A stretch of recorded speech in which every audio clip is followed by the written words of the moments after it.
So I ran across this quote, which I really love. For some reason, it really resonated with me. And the quote is, "Look at the world with quiet eyes. Look at the world with quiet eyes." It's a quote from a gentleman named Howard Thurman. He was an African American theologian and civil rights activist who I wasn't familiar with, but apparently he's written quite a lot. He died in 1981. And he wrote this about this quote. He says, quote, "I shall study how I may be tender without being soft, gracious without being ingratiating, kind without being sentimental, and understanding without being judgmental. Here in the quietness, I shall give myself in love to my neighbors," close quotes. Well, he wrote that from a Christian perspective, but he could also have written it from a Dharma perspective. We just spent a couple sessions on the Brahma Viharas, and there's a lot of concordance there between his quote and what we've been talking about. No surprise. I mean, most of the faith traditions, emphasize similar practices and similar perspectives. You've often heard me talk about here, looking at the world, this Zen notion with fresh eyes, bring fresh eyes, look at things through fresh eyes, new eyes. But what does it really mean when we say look at the world through quiet eyes? And so I was thinking about this and reflecting on it, and it occurred to me that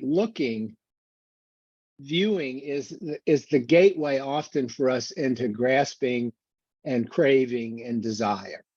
Okay, I look at something, shiny new object, I see it in an ad or on TV or in a store, and it triggers my craving.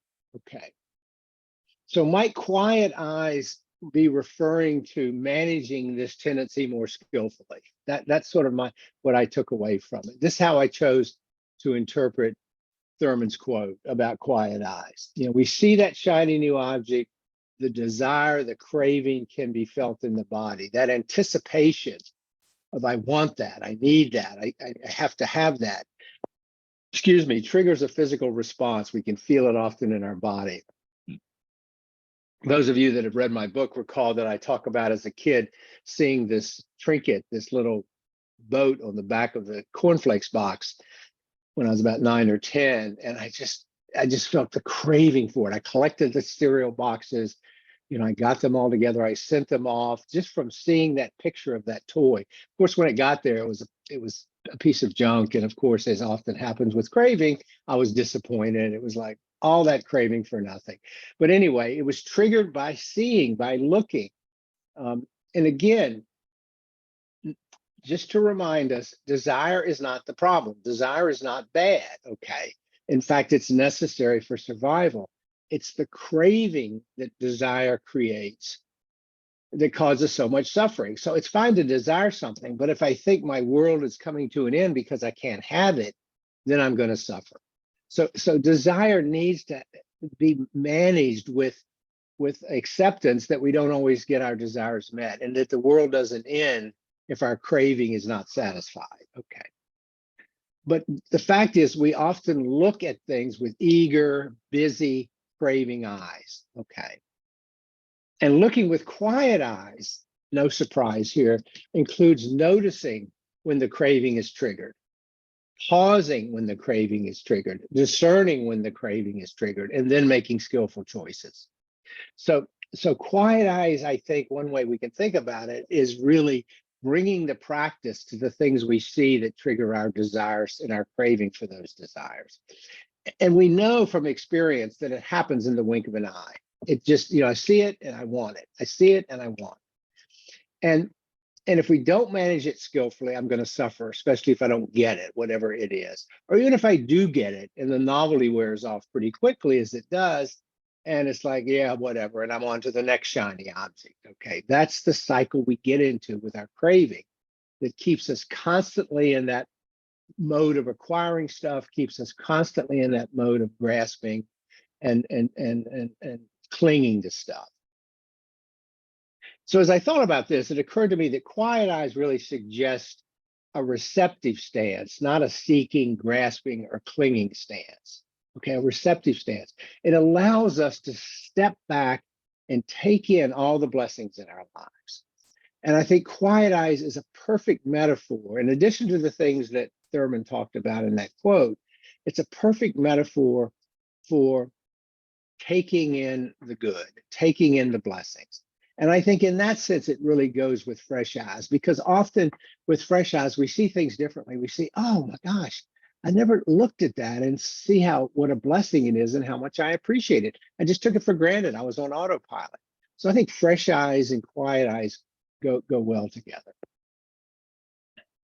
And the Megala Sutta, the Buddha's, this is the pretty well-known Buddhist discourse on blessings. He lists 38 blessings, and I'm not going to go through 38 blessings, but he asks, what is truly auspicious? What is truly a blessing? And the overarching message is a blessing is something where that comes from setting an intention to craft an empowered life. Okay. That a life that is in harmony with and supportive of our deepest values, the values we talk about here.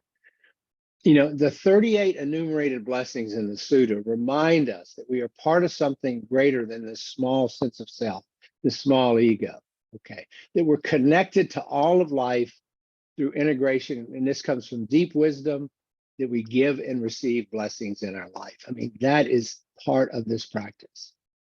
And so if we look at the world with quiet eyes in a receptive mode, can we remember the deepest gifts with which we are blessed? The little things, the big things, the not so obvious things. And can we give and receive such blessings with quiet eyes? Now, that said, it doesn't dismiss or block out, you know, all the turmoil in the world and all the injustices. Okay. But it moves us to want to engage with the world from a position of loving kindness and compassion that we've talked about lately with the Brahma Viharas. Because too often, it's going back to the clinging and the craving, we seek happiness in the wrong ways, in the wrong places. And there's a delusion in that, you know, delusion being one of the three poisons that makes us think that's going to make us happy. And yeah, temporarily it does. We get a little buzz from a new toy, a new shiny object. But like my little trinket when I was a kid, it was like, was that really worth all that suffering? I just tossed it in a drawer. You know, we cling to people and we cling to experiences and we cling to objects as though we could glue them in place, as though we could make them permanent sources of happiness. And you know firsthand, we all know it's not going to happen. Because if we ignore the precipice of impermanence on which we stand, and we stand on that precipice of impermanence all the time, we are going to suffer. But when we look at the world with quiet eyes, when we come at it that way, we develop calm and tranquility and equanimity. Because we're not constantly seeking and grabbing and clinging and looking for that next shiny object. And we find out by this practice that quietness and quiet eyes, it's not passive, it's not sluggish. In fact, we're fully engaged with what's happening. We have bright awareness, we have clear vision, we have clear awareness. You know, we find that the world will come to us if we have quiet eyes without straining for it, without clinging for it, without grasping after it. And it is in that alert state from quiet eyes that we find peace in our lives. So quiet eyes, let me stop there and let's talk about your experience of quiet eyes.